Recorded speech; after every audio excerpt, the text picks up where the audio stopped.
Here comes Peter Cottontail, hopping down the bunny trail. Hippity-hoppity Easter's on its way, bringing lots of girls and boys. Welcome to the show where nothing goes according to plan because we don't have one of those. Hippity-hoppity Easter's on its way. Happy. How was your Easter? Great. It was the best Easter I ever had. It was wonderful. How was yours? It was good. I can't believe it was the best Easter you've ever had, though, because last I checked, you did not break the all-time Peep record. So, did you have some Peeps? Yeah, I had some Peeps. How many did you have? 22. Seems extraordinarily low for you. I mean, I was pretty full. I ate a lot of mashed potatoes. Well, that's fair. In my mind brain, when I think of you on Easter, I envision what will be your goose rampage happening amidst a bunch of Peeps as practice. I don't know. I don't know which goal to go for. Eating as many Peeps as possible or destroying as many geese as possible. I don't know why you can't do both. At the same time, or just... No, just in general. I suppose you're right. I feel like the Peeps work up to the big leagues of geese. And, that Earth 3 isn't going to build itself. So you got to start practicing. I think you're assuming I'm eating the little birdie Peeps. I'm eating the rabbits, dude. Oh, see, I was assuming that you were eating little birdie Peeps. Golly, you're a dope. I just envisioned this little Toy Story scenario where they're cowering in the darkness, and then when they hear you coming, my footsteps, and then just you covered in this sugary glitter horror. That's how I had pictured it. So evidently I'm way off. It is like sugar glitter. Yummy. Yeah. Yummy. Yeah. And you just like having 80 pounds extra of your belly sticking out under your shirt. How about this? I opened the cupboard and some light shines off the glitter and it goes right in the eyes of the Peeps and blinds them. Yeah, I mean, is it a vampire? No, it's Rob and he's here to eat you. Goodbye, little Peeps. Goodbye. Where my Peeps at? In my belly. I don't know. Did we talk about that one time? About the time I ate all the Peeps that time when I did? I think it was in our forgotten pilot podcast. So since that, because of that, then they probably don't know about vomit frosting. No, they heard the recording or the ad, I should say, but they never. Okay. So the ad for that went on number 2. Yeah, it did go on our first official. Okay, so if you listen to this, our official sponsor of the first number 1 podcast here, you get to listen to Vomit Frosting, and that was inspired entirely by Rob's endeavor to eradicate Peeps from Easter. I guess I'll tell you guys the story. So I used to really like Peeps, and my parents would send them to me all the time. You know, it's surprising they don't just make them for Easter. You get them for Thanksgiving and 4th of July and blah, blah, blah. So anyways, I had a bunch of Peeps around the house, and it was in college, and a bunch of people were over, and they said, what are all these Peeps for? And I said, I like to eat Peeps. Okay. And then they said, hey, how many of these you think you could eat? And I said, a lot. And then I ate 44 of them. That was very cool hand Luke of you. Except I did, and now we're getting to the vomit frosting. Spoiler alert. I did not keep them down, unfortunately. I think I finished the last one. I had just kind of put them all in a giant ball, and I was just kind of like a popcorn ball, but it was a big Peep ball. Just taking bites out of it. I think I finished the last little biteful, straight to the bathroom, and I vomited. And it was honestly the most delightful vomit I've ever had. It was like puking up a rainbow because a lot of it hadn't digested yet, so I was pretty much just puking up marshmallow, and it had retained its color, so it was just like my throat was filled with marshmallow, it sounds weird, but it kind of felt nice. And then it was red, and then pink, and then blue. Oh, it was just so You're like a sick little unicorn. Yeah, I really... it was delightful. Like a bulimic unicorn. Mm-hmm. Yeah. That was my nickname in football. That makes sense. Soccer. I should say soccer. In football. Football. Yeah. That makes sense. Were you the striker then? No, I was power forward. Oh, good. Is that the same thing? Shooting that deep three. I'm always shooting the deep three, Zeke. Don't you worry about that. I like it. No, I don't know why I even asked. I knew that answer. Oh, and when I ate all the Peeps, people gave me money. They're like, "Oh, I'll give you this much to eat them." And one guy offered me his defunct cell phone, and then he asked it back the next day. Asked for it back, which I always thought. You should have given him the vomit back. Or just eaten it and then. Yeah. You know this? That's what I call a good deal. It's a deal. It's a real steal, buddy. Yeah. Well, that was vomit frosting. And a good recap on all Easters past. Mm-hmm. But since we have some catching up to do, we're gonna run right into what you thought of Tango and Cash. Zeke, wait.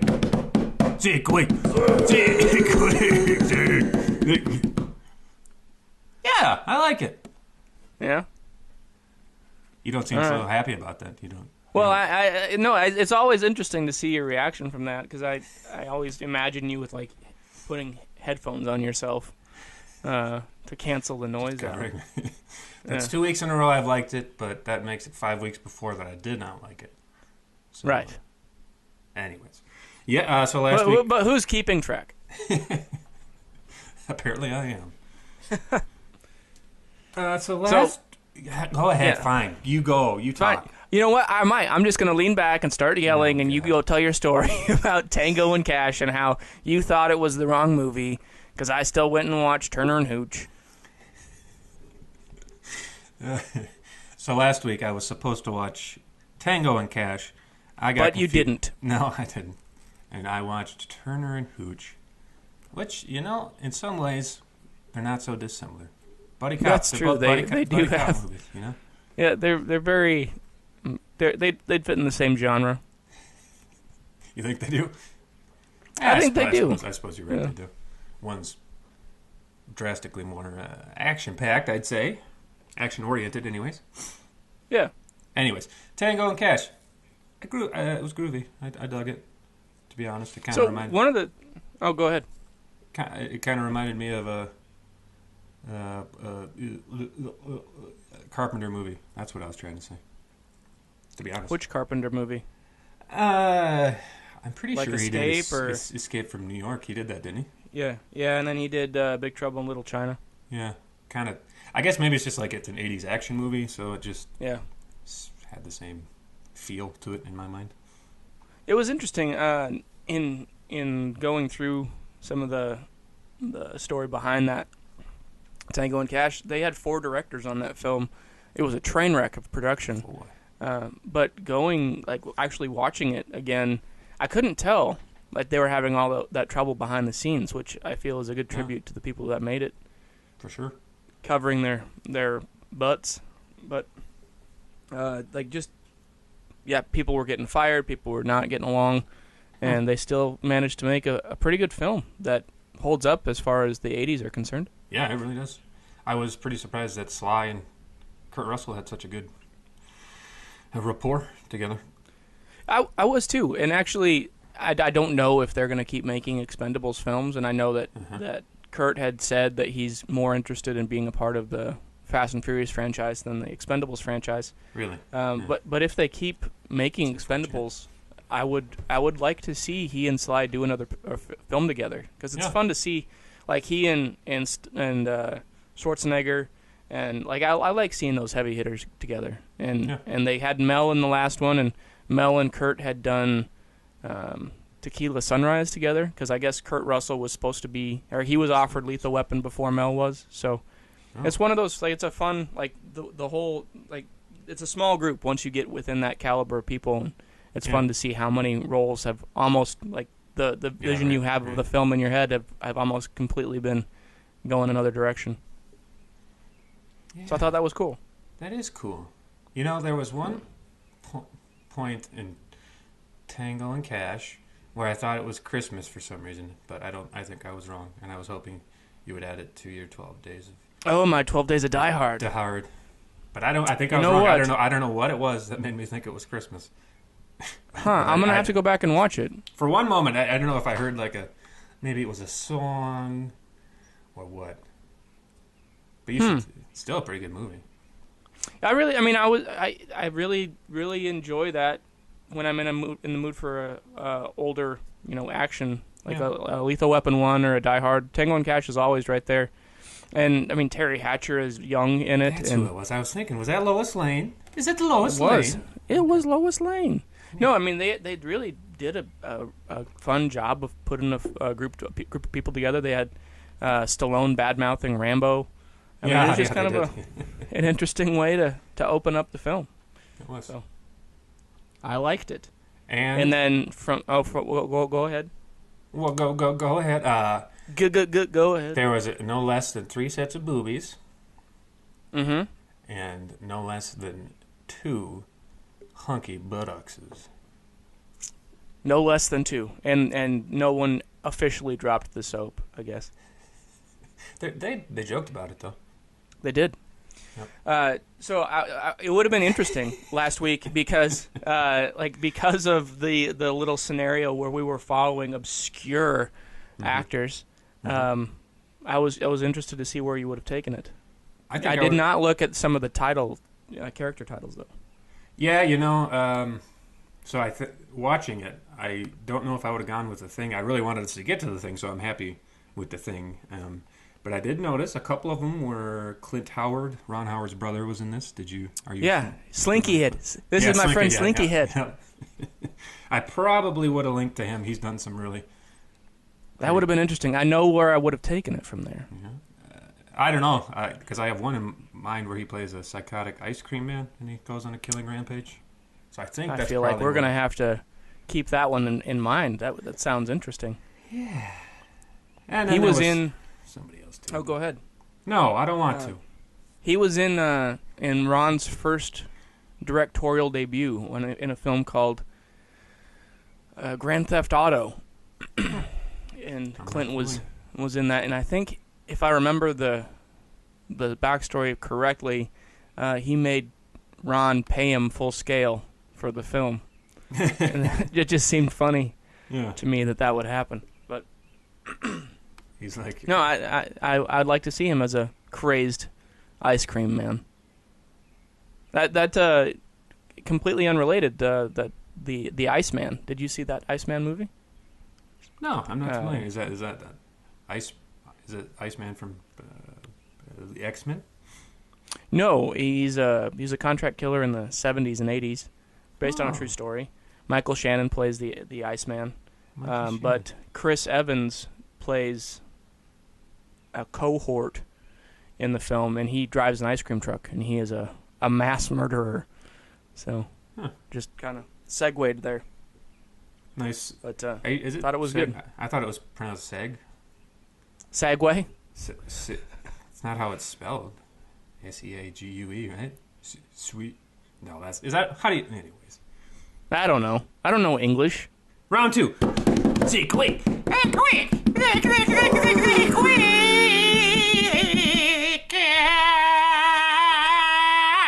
How about that? You like that? Here for the death rattle. I like that. Yeah, I like that. What could possibly go wrong? We still have at least one listener. Hi, listener. Thanks for being our friend. Thanks for sticking around. We love you. Okay, so, now... because we had some catching up to do, we took Kurt Russell from Tango and Cash. And I had to make a snap choice because we didn't know what to do because I watched Turner and Hooch, so I had to just look at the IMDb quick, and I said, Kurt Russell, I said, The Thing. So that's how I linked it. And we got there, and we that's the second of our 7 films. It's our second John Carpenter movie. I was just going to say, it's the second time we've had a repeat actor that hasn't been linked. I mean, that doesn't make any sense. Keith David was sort in this. Of. Not, Keith David was also in They Live, and those two were not linked because of each other. There was a movie in between. That's what I mean. And the second time, or the first time, we've had a director doubled. Yeah. So that's what I mean. What'd you think, Zeke? I really liked it, actually. I think it holds up.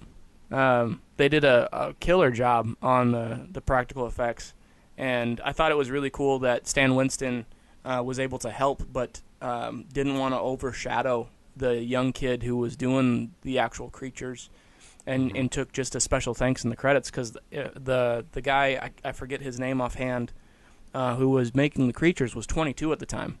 No kidding. He just did an awesome job on it, and I think that I want to say Sci-Fi at some point was talking about doing a follow-up miniseries Of the thing? in the early 2000s. Yeah, I'm glad they did.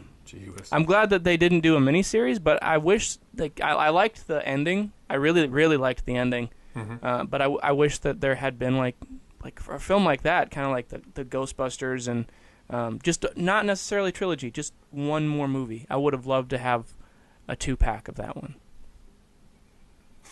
You love a good 2-pack, don't you? I do love a good 2-pack.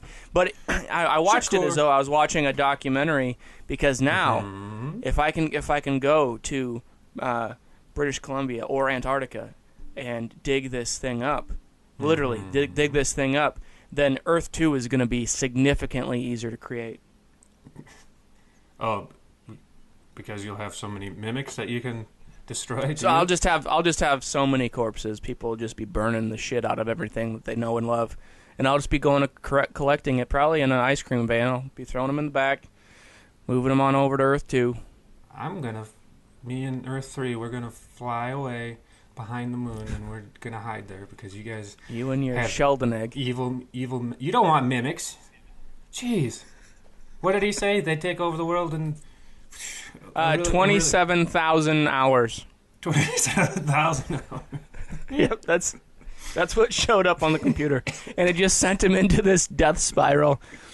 And my favorite scene in the whole thing was Wilfred Brimley in his little shack with eating his dinner like nothing was going on, with a hangman's noose just hanging over his shoulder. I love that scene. I'm all right. Let me in, man. I want to go back inside, dude. Come on. Yeah. I love that scene. I'm glad you did. Would you like to know how many 27,000 hours is? Yeah. Do I? Yes, I do. I think it's like 13 years worth of work. You don't have to. Yeah, tell me. It's 1,125 days. So 4 years, roughly. 3.5. Divided by 365. Maybe just 3 years. 3 years, 0.82 days, I suppose. Okay. Oh, so almost 3 years exactly. That's pretty slow, honestly.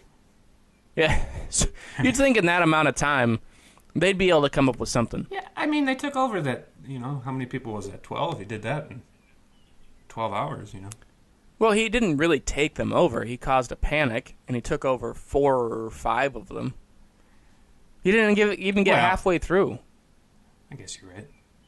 And then, when even the Norwegians, I don't know how he. It seems kind of like Fallen, wasn't it? Fallen, the Fallen, that movie with Denzel Washington, where the demon was entering the squirrel at the end.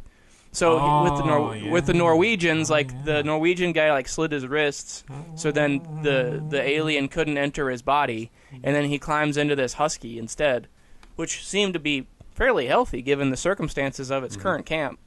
And then it comes over to the Americans, and they don't fare any better. They were well fed until this whole debacle happened. I don't know how long it was, but it's a pretty short amount of time. So of course those dogs are fine. They love their doggies. They helped their doggies. I don't think that... No, dogs historically don't fare well on Antarctic expeditions. Historically, they are the first to go. Historically? Historically. Always the first to go. Because people just start eating the dogs to stay alive. Well, you gotta eat the dog before you eat the frozen friend, Well, before you eat your companion, I think that, that's what I just said. Well, okay. I'm just reiterating. I don't know. Why don't you go reiterate somewhere else, huh? I'm leaving. Okay, goodbye. Hi, I'm Zeke. I'm still here. I just want to reiterate some things, even though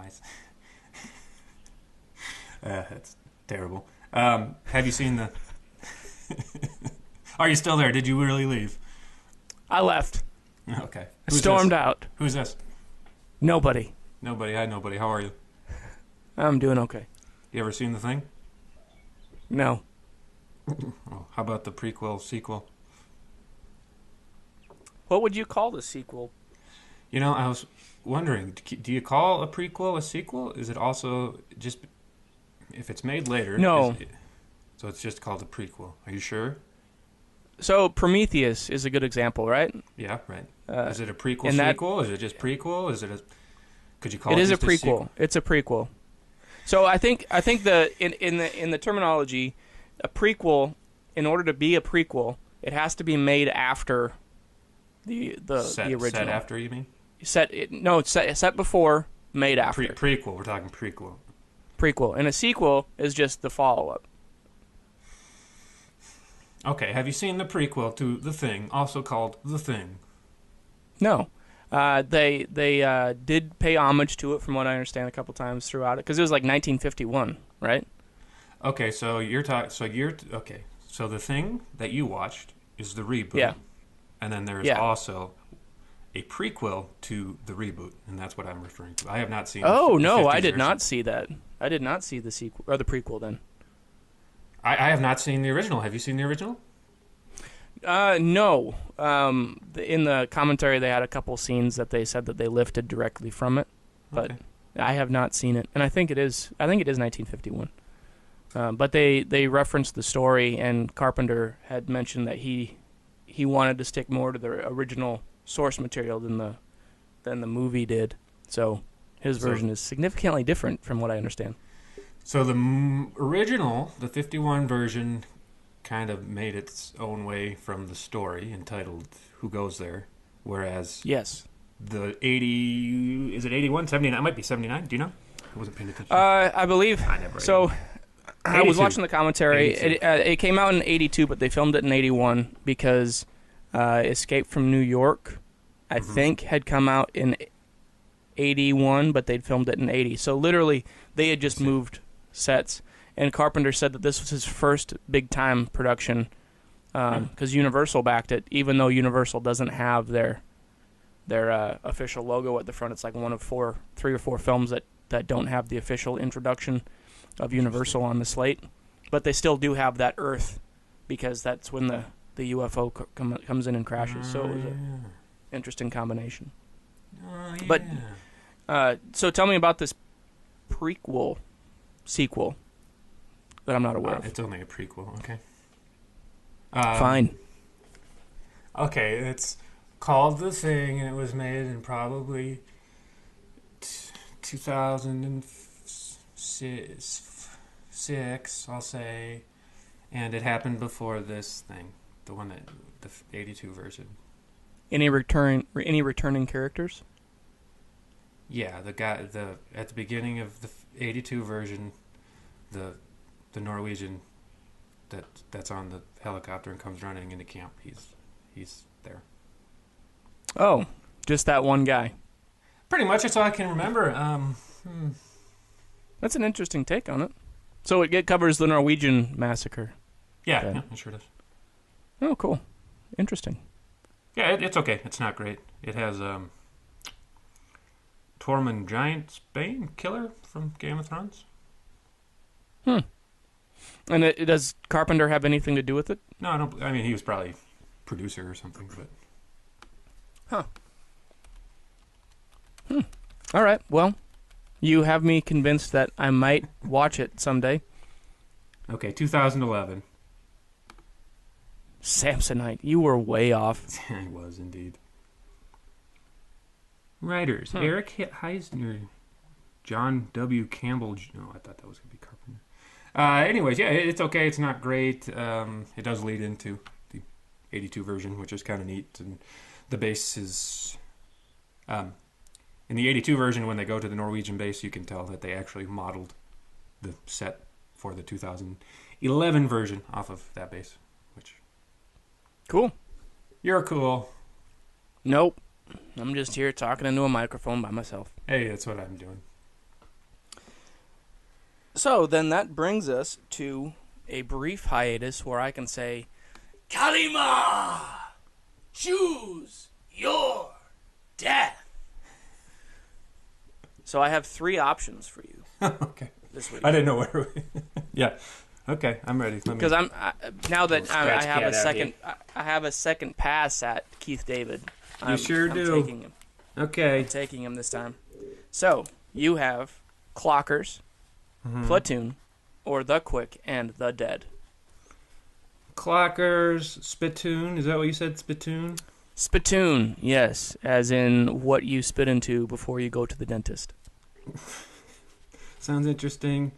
And then the quick and the ugly quick guys, and they're alive. The uglier, the quicker, I think. The uglier, the quicker. Did you say the quick and the dead? Yeah, I did. Is that the Gene Hackman? Yeah, so yes, that is the one. There are 2 films called The Quick and the Dead, and the one I'm referring to is the Gene Hackman version. Keith David's in there? He is. What? Who does he play? Who? Well, in The Thing, he plays Childs. Oh, I don't know his character name in these 3 specifically. I don't know, but I will be able to tell you next week. Okay. I have seen The Quick and the Dead, so I think our rules exclude that one. Is that correct? That is correct. Okay, so I've got alarm clock, TikTokers, alarm clockers, TikTokers, and spittoon. Okay, alarm clocker, spittoon. Got a dice here. Let's. Okay, clockers, jock strap. TikTok clockers. Yep. I've seen most of Platoon, so I think Clockers is probably the more pure because I'm a pure boy. I'm sure you are. I have not seen it either, so it'll be an interesting. It's a Spike Lee film. Is this okay? Is this the one with I can't remember his name off the top of my head, but they kill themselves or they let their hearts? No, that's Flatliners.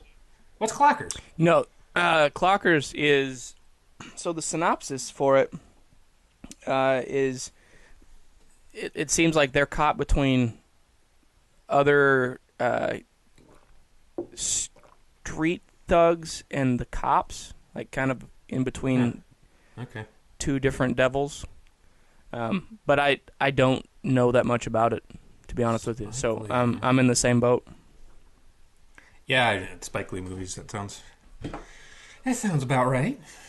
Yep. Do the right thing. Mookie, what are you doing, Mookie? Remember that? Mookie. I haven't seen that since college.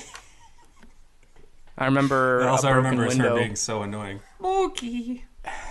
John Turturro. Hey, get out of my pizza shop. I'm angry.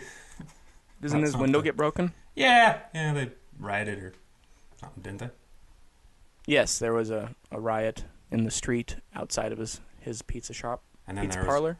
I don't know. Parlor. And then there was a Mookie. Mookie, what are you doing, Mookie? Remember that? He's probably looking for his marbles. Mookie. Boy, I find myself to be very funny, and I am not. Is he looking for marbles, or he was looking for soap to reattach his shadow? Yeah. Because, son, we be going to Neverland. Oh, snap. Neverland. Oh, almost had to pay for the rights there. Sheesh. Close one. What do you think is going to happen this week, Zeke? I am afraid to think about it. Well, what do you think round 8? Skate, hate, mate, placate, master, bait. You got there. I just wanted to tease you guys a little bit. There's none of that. There really isn't. Yeah. Okay. Do you have anything you wanna say? I know you like interrupting me when I'm reading. That's really the one of the few joys I get in life. Especially in this podcast. Especially on this podcast.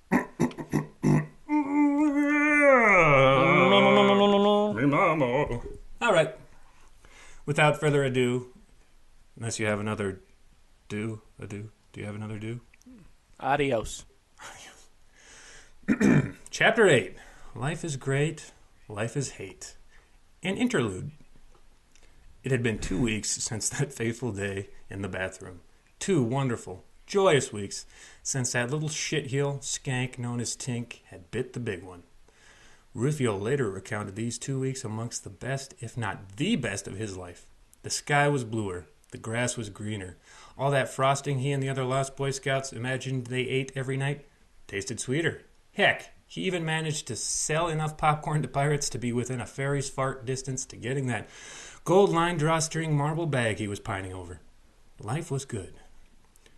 Meanwhile, deep in the jungles of Neverland, but not so deep as 2 weeks ago. It had been a shitty 2 weeks since that fateful day in the bathroom. 2 awful, horrendous weeks since the little bitch wanker known as Rufio had managed to send Tink to the wild blue yonder. Literally. Tink later recounted these 2 weeks amongst the worst, if not the worst, of her life. The sky couldn't be seen due to the tree canopy, but Tink was sure it looked a shitty shade of brown. The grass, well, there was no grass, but it was just a bunch of those dopey sneezing tulips. She hated those things. She didn't have any imagined frosting to eat. Instead, she had grubs. She hated grubs, too. Heck, she didn't even have her penis suit to keep her warm. Tink instead relied on something else to provide warmth. That thing took the form of an inner fire stoked with unending hatred and anger of Rufio.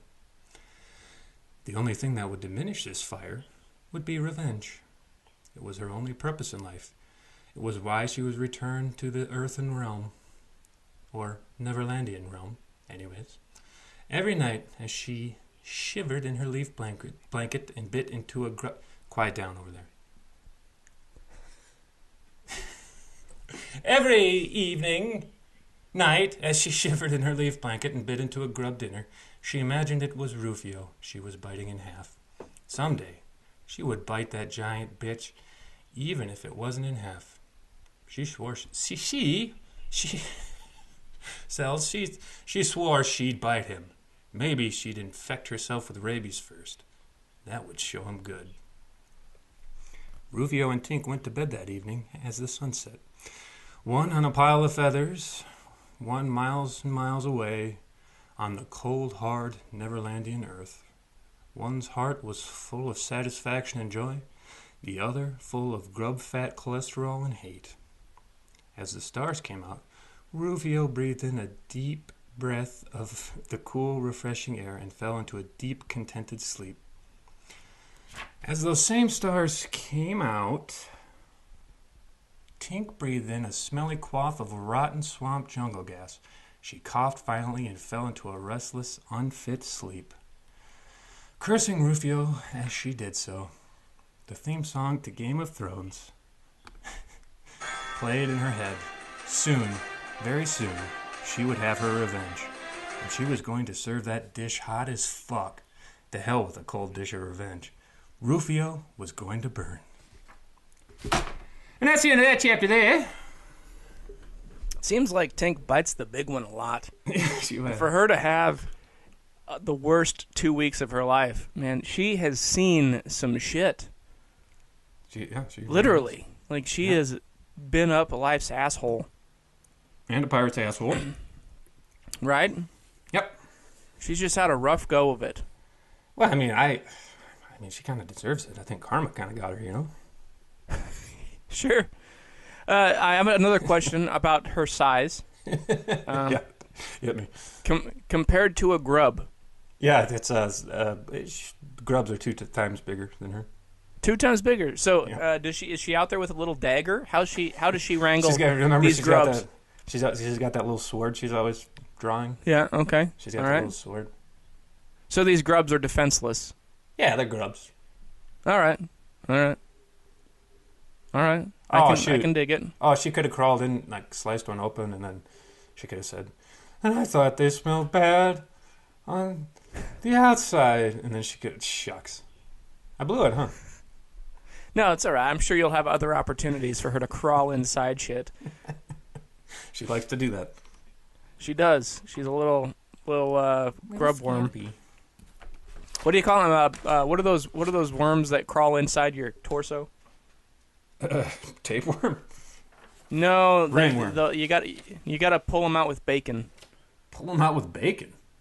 You lure them out with bacon. It's not a hookworm, but they crawl into your chest. It doesn't matter. I've gone too far. You're making me think of those botflies. Is it a botfly larva? Yeah, it's a botfly larva. There you go. Botfly. So they're not a worm. They're not a worm at all. I mean, and all they want is bacon. You really lure them out with bacon?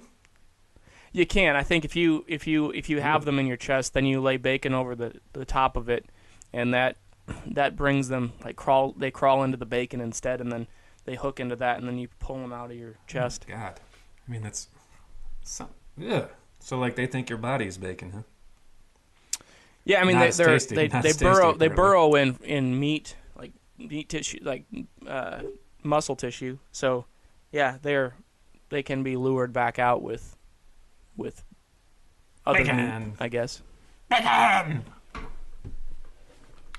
Grubs don't. Do you think bacon strips would work? Grubs don't know it's not bacon. Yeah, I think that they would if they're uncooked. I think.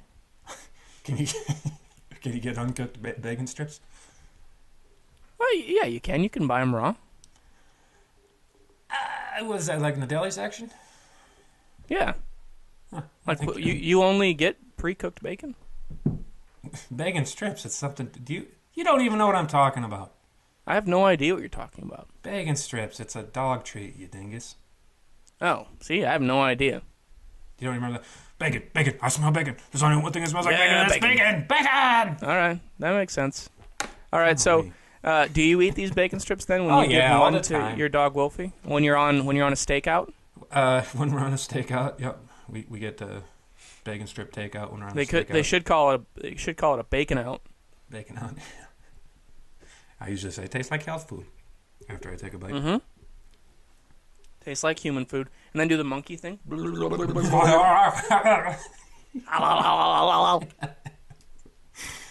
favorite scene. Cool. All right, well, so we're watching Clockers next week. TikTokers. Cool. I'm looking for Spike Lee. There's not a film called TikTokers, is there? TikTokers. TikTokers. Schnick schnackers. That's almost a song, right? That's pretty close. You've got most of it there. Mookie, is it time to go? I don't want to go, Mookie. It's time to go. Mookie. Aww. Thanks for listening. We'll see you next week. Thanks, guys. Bye-bye. Okay, love you. Bye.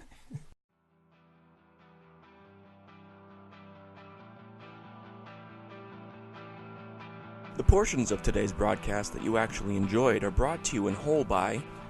Psst. Man, can't I use the can in peace? You're well within your rights to do so, but at some point you gotta get off the can, man. I'm trying, but every time I try to wipe, a little more comes out. Crohn's much? That's quite a load to drop on a guy you haven't met yet. Hey, if you didn't want a story, you shouldn't have started the conversation. Whoa, just trying to help, friend. Oh yeah? Kick a man while he's down, will ya? What can you do to help me?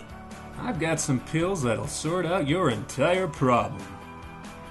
I don't think you and I are in this bathroom for the same reasons. I haven't used a bathroom for anything other than a number one for years. Boy, am I glad that there's a door between us. Just wait until you've tried it. Guy, if you stick anything through this door while you're talking to me, you and I are gonna have a problem. Listen, these pills will take the number 2 out of your vocabulary. Each capsule dissolves in our colon like one of those old sponge pills and encases the unused contents of your colon into nice, clean links that you can use in your garden or throw in your regular garbage. They just drop out like Easter eggs or sausage links? I hope you're not the salesman. These things sell themselves. No more wiping. No more toilet paper. No more smell. Your dingleberries are a thing of the past. Not sure if it's just gas or not? No need to panic. With Papa Squat's colon capsules, your poo will be bagged and tagged before you even realize you needed to go. Shake a leg and get on this life-changing colon cleanse today. You just wait in here all day until people come to use the can? With all the time I'm saving by not pooping, I gotta use the time somehow. Yeah. Give me 2 and let me finish up in private. Sold! I'd shake your hand, but... Just go. Wipe no more with Papa Squat's colon capsules.